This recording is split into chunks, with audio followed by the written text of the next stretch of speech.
To be himself, Harry lost everything.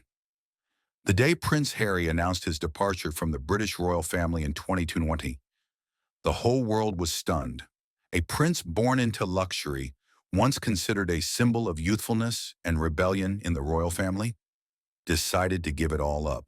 But few people know that the price for that freedom is not small. Harry had to lose almost all of his royal privileges, and that led to a legal battle that shook Britain. Part 1. What Harry lost. When Prince Harry announced his retirement from his role as a working royal in 2020, it was not only a decision that shook the British royal family, it was also a turning point that changed his entire life. In the eyes of the public, Harry was once the model of a modern prince. Close, vibrant, and brave. He had served in the British Army and had stood beside his grandmother, Queen Elizabeth II, in solemn ceremonies. But when he decided to leave it all, Harry understood that he was giving up more than what people saw. First of all, the royal title, a symbol of status and power.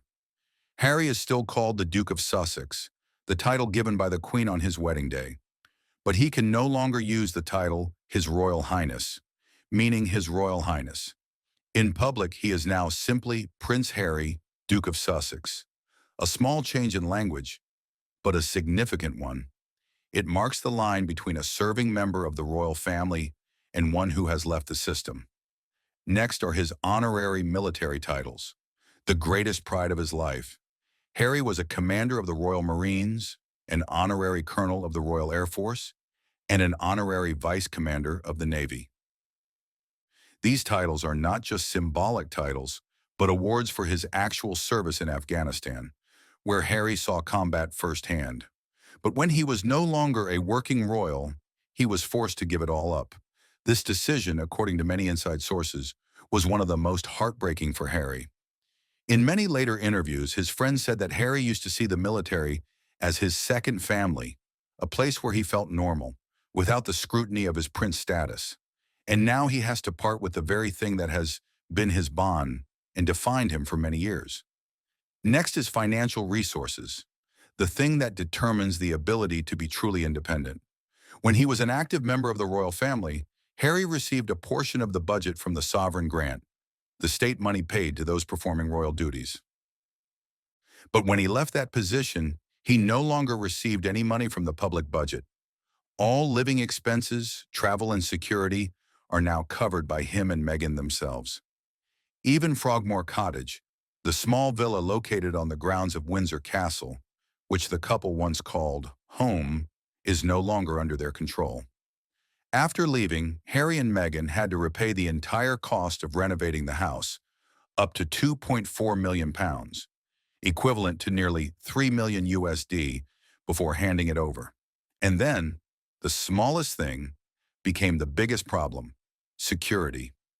As a royal, Harry had 24/7 protection from the royal police, wherever he was.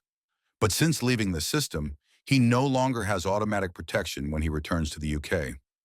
For someone who has been the target of paparazzi and security threats, this is a serious change.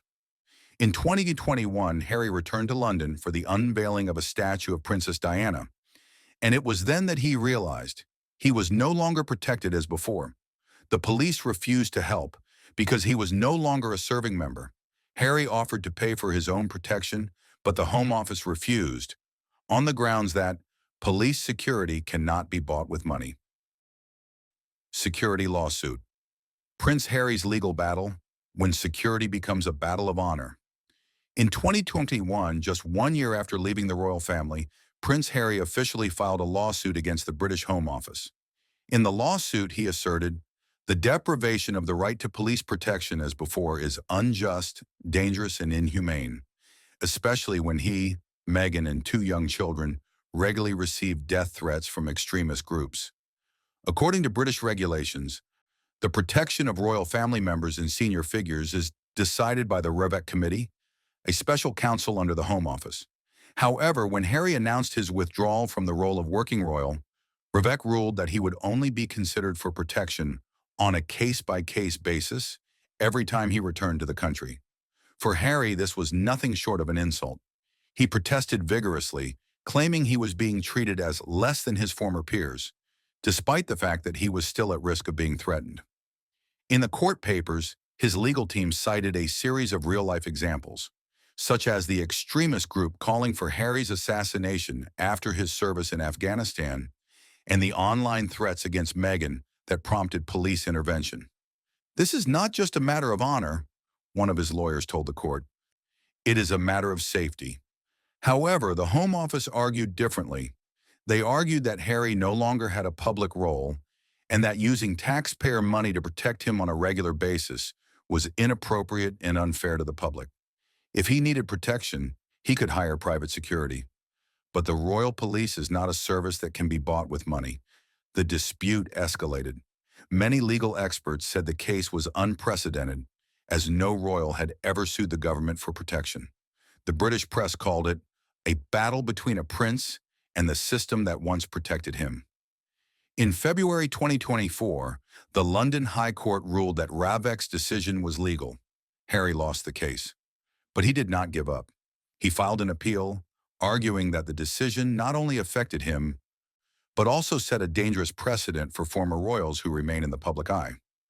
Nearly a year later, in May 2025, the UK Court of Appeal dismissed Harry's appeal.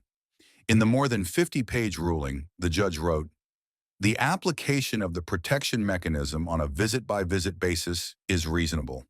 A feeling of being disadvantaged does not constitute a legal reason." Harry was disappointed and perhaps hurt, because in his eyes this was more than just a lawsuit. It was a fight to be seen as a human being, not an expired symbol. In a statement after the verdict, Harry shared, "I cannot imagine bringing my wife and children back to the UK in the current conditions of safety." A short sentence, containing all the distance between the prince and the kingdom that was once home.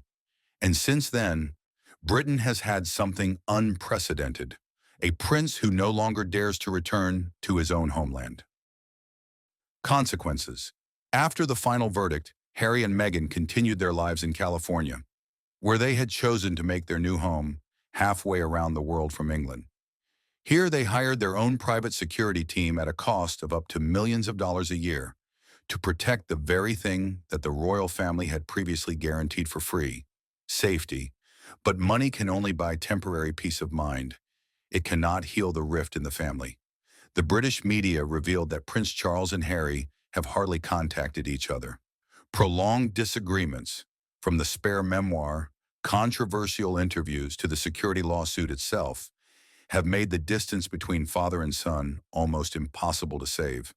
To the public, Harry was once Britain's most beloved prince, a motherless boy who moved the world by walking behind Princess Diana's coffin at the age of 12. Now he is an outsider to the royal system, a father trying to protect his little family, both literally and figuratively. A prince who was born in a palace now has to learn to build fences, hire bodyguards, and rewrite his own story. No longer a crown, no longer the title, Your Highness. But perhaps, deep down, Harry has never forgotten who he is, because wherever he stands, he still carries the name Prince of England, except that today, he is a prince no longer protected. Freedom. Sometimes we have to trade our roots. The music fades. The image of Harry looking at the lens, interspersed with scenes of the British royal family at Trooping the Colour. It can be said that the decision to leave the royal family has cost Prince Harry more than anyone could have imagined. From status, title, to even the right to be protected in his own homeland, all are the price of freedom. In the California sunshine, far from Windsor and the lavish ceremonies, Harry is living the life he once dreamed of, normal, free, and self-determined. But behind that peace is the loneliness of a man who once had everything. And perhaps in his journey to find himself, Prince Harry has learned the most valuable lesson: that sometimes, to be yourself, you have to accept losing everything. What about you? If faced with the choice between freedom and status, what would you choose? Leave a comment below, and don't forget to like, share, subscribe to join us to discover more stories behind the royal halo.